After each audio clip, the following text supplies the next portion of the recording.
আপনারা গাড়ি ব্যাগ দিতে আসছেন না? কেন দিতে আসছেন? খুবই খারাপ লাগছে। ওরা আমার বলারছেন কি করবো? কানের জিনিস, আর আর আমি তো সারাদিন না খাই, বুঝাইতেই গেলাম। আচ্ছা, ভুল বুঝতে পারছেন যে মা বাবার কষ্ট দেবেন না, আর মানে মা বাবার কষ্ট দিয়ে কোনো জিনিস কিনবো না ইনশাআল্লাহ। যে আমার সাধ্য অনুযায়ী, আমি যেটুকু আমার সাধ্য আছে এই সাধ্যের ভিতরে আমি জিনিস কিনবো। প্রয়োজনে আমি চেষ্টা করবো আমার নিজের টাকা দিয়ে আমি কিনে দিব। হ্যাঁ, আর হলো মা বাবার টাকা দিয়ে মা বাবা খুশি হয়ে যা দিবে এটা নিবো। এর বেশি আমি আবদার করবো না, এর বেশি আমি চাওয়া আমার থাকলেও আমি পুরো করার চেষ্টা করবো না।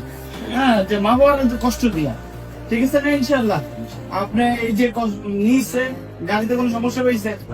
গাড়িতে কোনো সমস্যা ছিল না, গাড়ি ফ্রেশ ছিল, গাড়ি চালাইছে, মজা ভালো লাগছে।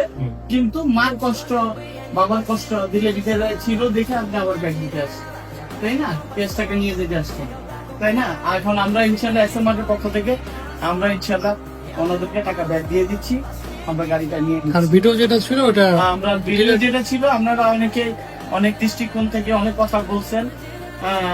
আমার বিবেক তখন কাজ করে নাই, বা আমি বিবেক নিয়ে চিন্তা করে নেই বিষয়টা নিয়ে, এখন চিন্তা করছি। আমি এখন এই চিন্তা করার কারণে আমি গাড়িটা দিয়ে দিয়েছি। আপনারা কমেন্টস করছেন, তাই তো নাকি? কি কন আপনি, কি বলেন? কমেন্টস করছে, আমার বিবেককে খুলে দিছে, আমি এই বিবেককে কাজে লাগাচ্ছি এখন, ঠিক আছে না? ইনশাল্লাহ